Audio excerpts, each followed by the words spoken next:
sudden departure can be more devastating than any argument, for it transforms your absence into an unspoken weapon.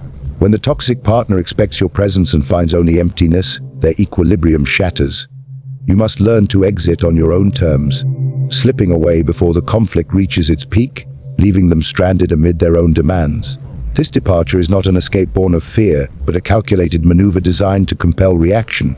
Each step away from their theatrics is a messaging. You are not at their disposal, nor are you beholden to their emotional outbursts.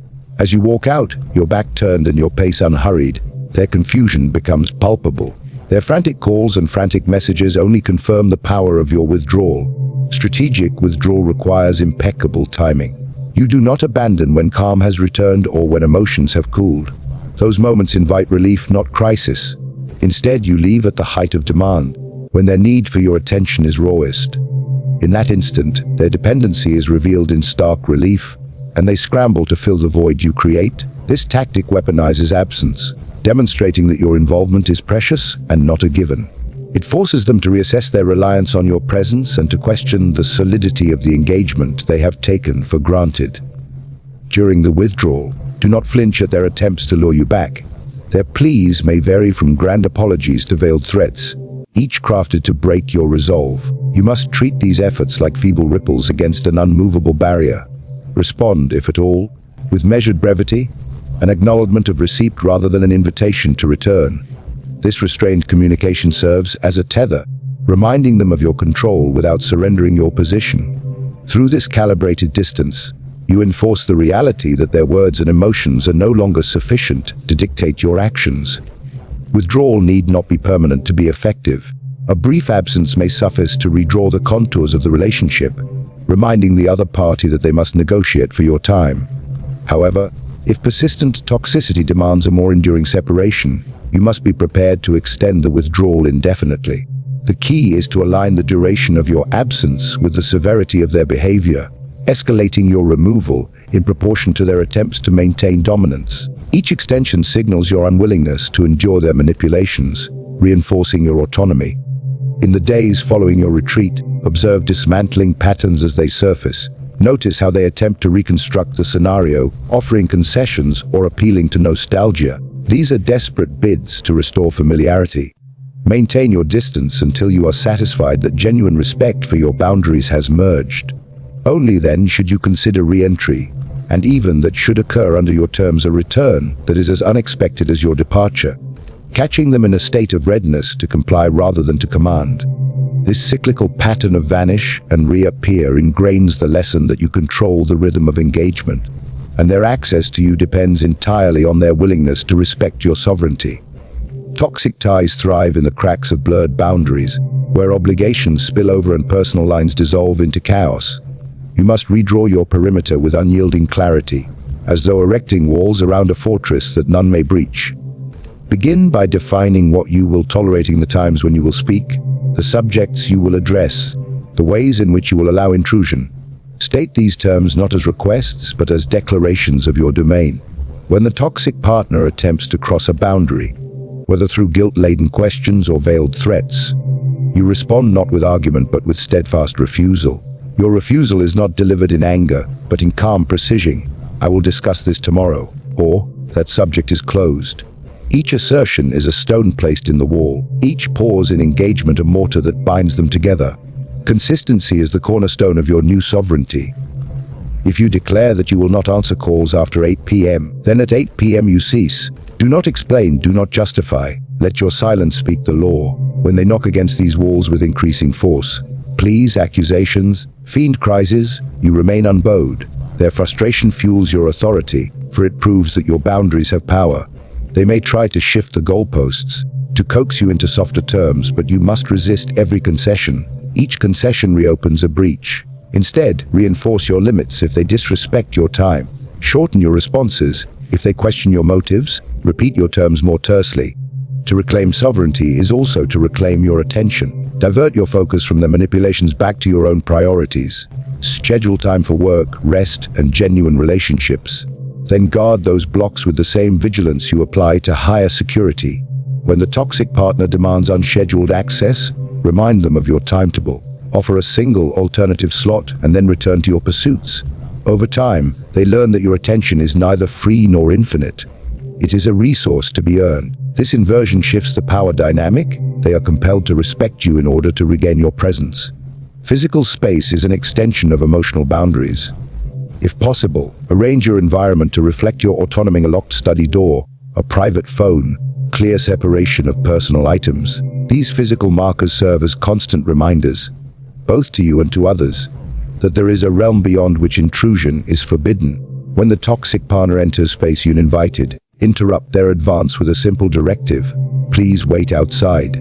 If they persist, do not hesitate to escort them out. This action is not cruelty, it is clarity set in stone. As you enforce these boundaries, observe the shifts in behavior. Notice the moment they hesitate before contacting you, the way they recalibrate their tone when they speak. These changes are the measure of your reclaimed authority, but maintain vigilance. Boundaries are not a one-time declaration but a continuous practice. With each test they mount, you must reaffirm your sovereignty with the same unwavering resolve.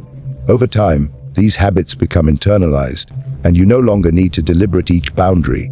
You simply embody them. In that embodiment, you stand not as a victim of manipulation, but as the architect of your own domain, unshakable and free. Every toxic bond loses its grip the moment you see it for what it is: a construction of dependency, drama, and veiled obligation, and refuse to feed its machinery. By exposing those hidden chains, you strip manipulation of its fuel. By detaching your emotions, you dissolve the spectacle it craves. By inverting the need for approval, you become the arbiter of their desire. By withdrawing on your terms, you turn absence into a weapon of consequence. And by redrawing your boundaries, you transform your life into a fortress no intrusion can breach. Together, these strategies do more than an abusing. They recast you from victim to strategist, from prey to sovereign. When you apply them with ruthless consistency, you do not merely survive the toxicity. You transcend it, commanding a future defined by your own terms rather than the whims of another. To expose the hidden chains is to recognize that every toxic relationship, no matter how sweetly it is presented, is fortified by debts you did not willingly incur. These obligations may be cloaked in affection or duty, but they are chains nonetheless. Each smile that masks manipulation, each apology that demands another, each favor that secretly rewrites the ledger of your freedom. You must first map this invisible prison.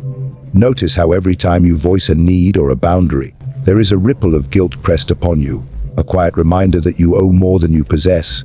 Observe how your anger is reframed as betrayal, as though your rightful outrage is the true offense. See the fear of abandonment wielded as a tool to keep you compliant, a guillotine suspended above your will. In that moment of clarity, when you name these chains one by one, their power begins to wane. You must then dismantle them, not with excuses or negotiations, but with the simple act of refusal. When the toxin demands your attention, deny it. When the voice of obligation whispers that you must atone, let it echo unheard. Each refusal is a chisel strike against the stone of control. Each moment of unbending sovereignty a crack in the edifice of coercion. This process is neither violent nor vengeful. It is surgical. You are not engaging in open combat, but in the quiet extraction of your own servitude. In doing so, you reveal that the debts they claimed were never real, that the fortress of their power was built on sand and social scripts rather than on any legitimate claim. As their foundation shakes, the manipulator becomes unmoored, desperate to reinforce the illusion with louder demands or more subtle guilts, but you remain unmoved. With each unmet demand, you expose further the emptiness behind their threats. This is how you turn the tablespoon, by understanding that control is merely an illusion of strength granted by your compliance, and by taking that strength back, piece by piece.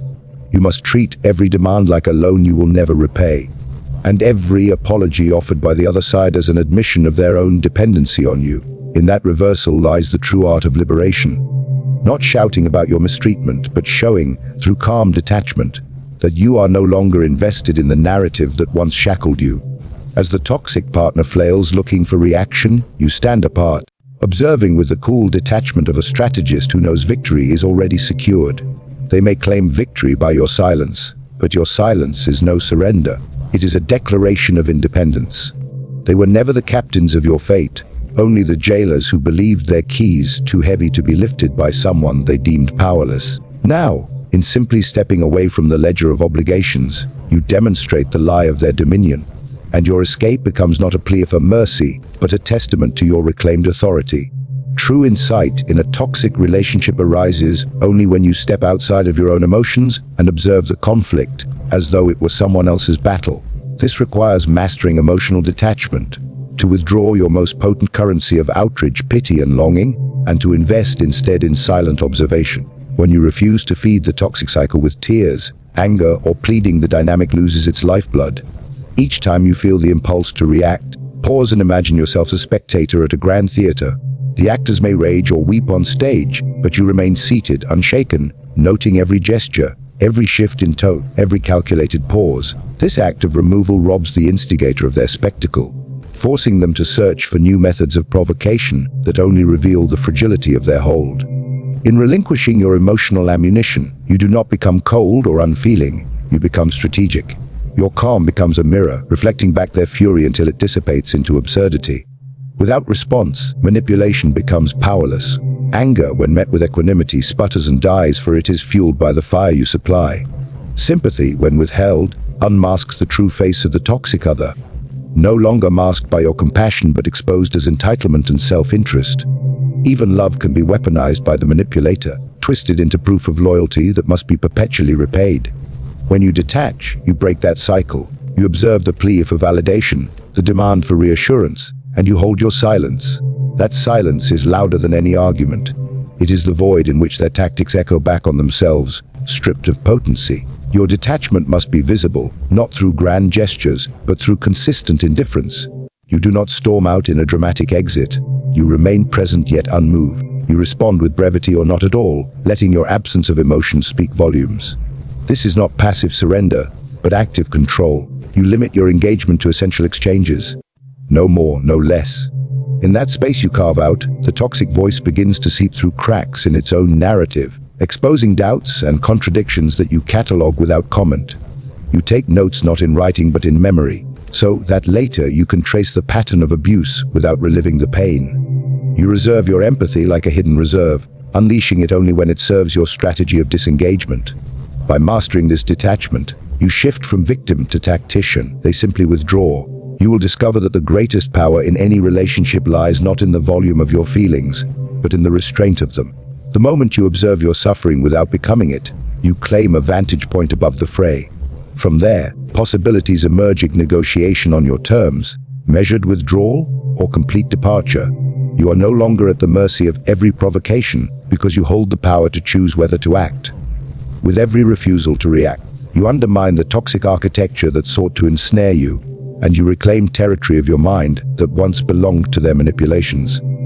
In this strategic distance, you do not lose yourself, you rediscover sovereignty over your own emotions. When one side in a relationship craves approval, the other holds the leverage, and by inverting the dependency you seize the reins of power. You must transform the dynamic so that it is the toxic partner who seeks your validation, not the other way around. Begin by limiting the occasions on which you affirm their worth. When they demand praise or reassurance, respond with calculated reserve, an ambiguous nod, a neutral phrase. Never a gush of affirmation.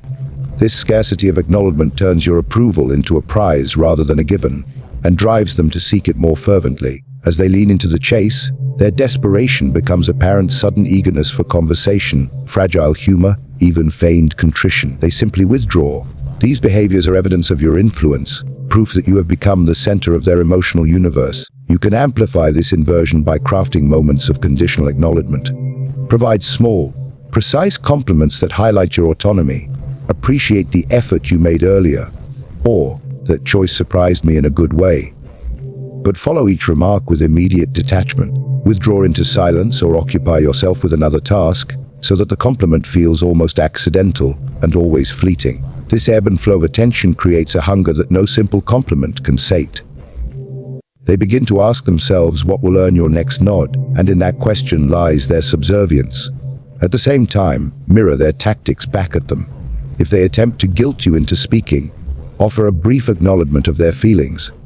I hear that you're upset, but then shift the focus back to your own agenda without apology. Show that their emotional appeals are neither irresistible nor essential to your state of mind.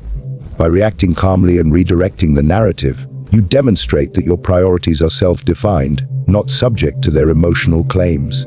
This strategy both disarms their attempts at emotional coercion and reaffirms your sovereignty over your own attention. Inverting dependency also means refusing to meet every demand for time or presence. If they insist on a call, suggest an alternative slot later. Never cancel outright, but never acquiesce immediately. This cultivates an environment where they track your availability, fine-tuning their requests to fit into your schedule. You teach them that they must plan around you, not the reverse. Their sense of control slips with every moment they wait, and their need to regain it makes them more attentive, more pliable. As you invert dependency, document each shift in power. Take note of the moments they seek your input, the length of time they wait for your response, the intensity of their language. Use these observations to calibrate your next move: a longer pause to heighten suspense, a softer affirmation to kindle hope, a sudden redirection to emphasize your own agency. In this way, you turn every interaction into a chess match where you decide which pieces to move and when. The ultimate aim is to render the toxic partner's emotional economy dependent on your reactions. Once they require your acknowledgement to feel secure, their attempts at manipulation lose potency. They must negotiate for the very silence you once endured or risk exposure of their own fragility. You have inverted the dependency by setting the terms of engagement and by making your attention the most coveted resource, ensuring that they pursue you under the rules you establish rather than holding power over you.